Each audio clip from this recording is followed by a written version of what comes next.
Well, this week we're all local in Auburn, and tonight we're going to a community college that's hoping to create more cybersecurity experts. That's because, according to the FBI's latest internet crime report, victims had more than $1.4 billion stolen from them online. Brian Flores shows us how this school in Auburn is hoping to change that.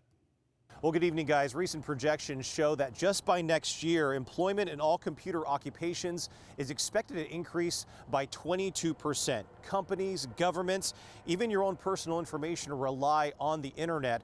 That's why places like Green River College are hoping to get people out there to protect you online. By now, you've seen the headlines. From your email getting hacked. We're here to announce a major law enforcement action related to one of the largest data breaches in U.S. history. To smart devices. With tens of millions of smart devices in homes around the world, security is a major concern. Even your credit report. And while we've made significant investments in cybersecurity, we have more to do, and we will. With the internet, your information is constantly vulnerable.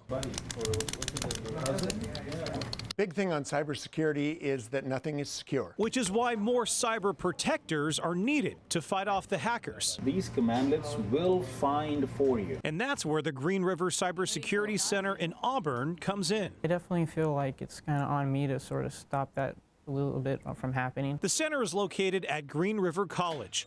Student Michael Kujava has been all about computers since he was a kid. He hopes to one day work at Amazon or Microsoft. He also says he could have gone to any college, but Green River, he says, better prepares him. Its best strength is just the vastly different amount of people we have going through the program. It gives you a lot of perspectives on how we take technology. Students can earn a Bachelor of Applied Science in Network Administration and Security or Informational Technology. The main difference between Green River and other traditional 4 years is that it's more hands-on. They're hiring people from other schools, and they're having to train them how to do tasks, and ours are able to hit the ground running and only need training on the advanced tasks. For student Yasmin Salazar, though, it's fun. It's like learning something new, and you get to do it, and you see if it works, and when it does, it's a great feeling. Along with her internship at Weyerhaeuser, she hopes to someday protect her company from internet attacks. Hopefully transition to cybersecurity and kind of help find other ways to patch the holes and affect their company in a greater aspect. Getting these students into the cybersecurity world is a priority for so many companies, even for the federal government. The program at Green River is one of a handful in our state certified by the NSA. You have to certify the whole school, so we have to show that not only are we teaching the cyber defense topics that they want, but that other departments are teaching that. Expensive problems without the right people. A recent study found that a cyber attack on average cost companies close to $4 million. And with an estimated 3 million unfilled cybersecurity positions open, the time and job opportunities are here and now. What we do is we go to industry and we ask for their input, and we work backwards from industry to design curriculum to match what their needs are. And just to give you some perspective on the need for cybersecurity professionals, Alan Carter, who you just heard from in the story, tells me that if all the colleges in our state turned out cybersecurity experts, it would still only meet 10% of the need in our state. So there's definitely a need for cybersecurity professionals all throughout the region. In Auburn, I'm Brian Flores, Q13 News. And as we continue our coverage all local in Auburn, we're going to check out the area Super Mall tomorrow, which is now the Outlet Collection. Liz Dewicki looks at the center's 25-year history and why it's more than a mall. Well, the city of Kirkland is trying to help homeless women and families with a new permanent shelter that'll be located on Northeast 80th Street in Kirkland. Today, the city and several partner organizations broke ground on the shelter. Once completed, it's going to be open 7 days a week, 24 hours a day, offering singular cubicles for single women in a communal space and private spaces for families, too. It'll also offer services to help them rebuild their lives.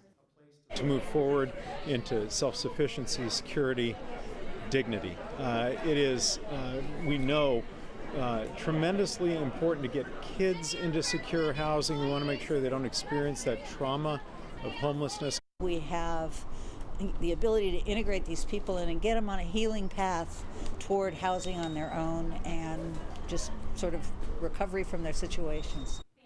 Now, the city is working with Catholic Community Services and Sophia's Way to make this happen.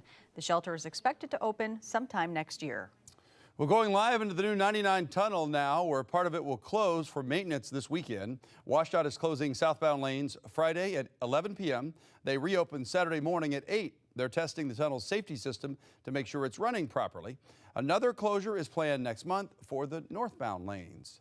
Well, living near a major highway means you're exposed to lots of air pollution. Now, a new study has found a link between living too close to roadways and childhood development.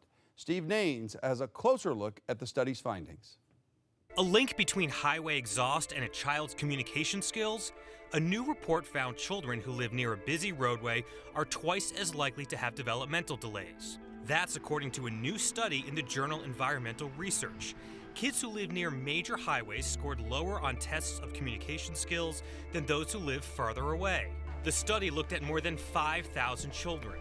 Researchers compared their proximity to major highways and estimated each child's exposure to ozone and other pollutants produced by vehicle traffic. Then, scientists tested their motor skills, communication, social functioning, and problem-solving abilities. About 23% of the children failed some of the developmental tests. Researchers say children who live closer to a major highway or freeway have twice the risk of having a communication delay. They also found that exposure to high levels of pollution, especially ozone during pregnancy, is linked to the risk of a developmental delay. The study was done in upstate New York, which has relatively low air pollution, and researchers wonder if the effects would be stronger in higher pollution areas like major cities. The study did not show cause and effect, and researchers say more studies are needed. For today's Health Minute, I'm Steve Nanis. Researchers did not look into the socio-demographic factors that may influence child development, like poverty. Rising numbers tonight in our nation's measles outbreak. The Centers for Disease Control now reports 465 cases spanning 19 states just since the start of the year. Yeah, and here in Washington, state lawmakers are working on a bill to ban personal exemptions to the measles vaccine. A similar proposal is now law in New York City, where more than half of this year's cases are reported. Health officials this week ordered mandatory vaccines in some Orthodox Jewish communities in Brooklyn, where an outbreak began last fall. Now, those who violate the order, they could face a $1,000 fine. We are declaring a public health emergency effective immediately. This will mandate vaccines for people living in the affected area. Meanwhile, in Rockland County, New York, officials are waging a legal battle to keep unvaccinated kids from public places. Some critics say harsher punishment just isn't the right way to get people to vaccinate, but scientists say it is absolutely critical for everyone's protection. Well, we're about a month and a half away from the start of the Seattle Storm's WNBA season, but tonight was a really big night for the future of the team. The Storm had 3 picks in the WNBA draft, and sports director Aaron Levine is here to tell us if they got anyone good. Let's just say the Storm crazies are going to be really excited about one player in particular this season. For all of those years with Lauren Jackson, we heard the Aussie, Aussie, Aussie, oi, oi, oi chant throughout the game. Well, it looks like they'll be able to do that again thanks to their first pick in this year's WNBA draft. Yes! Well, that was the reaction of 19-year-old Ezi Magbagor, who the Storm selected with the 12th overall pick in today's draft. She is a forward who's already drawn comparisons to Lauren Jackson. Now, Ezi was the first of 3 Storm selections in today's draft. Seattle also taking forward Anriel Howard from Mississippi State and guard Macy Miller from South Dakota State. It will be difficult for all 3 of those players to make the final roster, given the players already on the team. Now, this year's draft was more of a luxury than a necessity. Remember, 3 years ago, it was all about rebuilding from the ground up with Brianna Stewart and Jewel Lloyd. Now it's finding complementary pieces to this championship core. Their season officially starts May 25th. You can see most of their games on Joe TV, your official Storm station. All right, it's going to be exciting. It will be. Thanks, Aaron. Well, today we got our first glimpse of a black hole. Scientists released this image revealing kind of like a donut-shaped object in a galaxy 53 million light years from Earth. This actually took years of data collection and analysis by 200 scientists using a network of telescopes spread all across the world. The images helped validate scientific theories and could also help answer even more riddles. Mysteries abound around black holes, and we do know that there must be something more. The problem of quantum gravity remains unsolved with the current tools that we have, and black holes are one of the places to look for answers. Well, scientists have also gathered data on a black hole in the center of our own Milky Way galaxy, but they say the object is so jumpy, they don't have a good picture on it just yet. They're working on it though, right? Wow. A local ferry terminal getting a facelift, and it's supposed to make traveling easier. Plus, a camel walks into a Petco, and no, this is not the start of a joke. We're going to show you why this actually happened. Meteorologist Tim Joyce. Yeah, we're kind of in a bit of a wet weather pattern for this week. We'll talk about when we will see some dry pockets between now and the weekend, all coming up in just a couple minutes.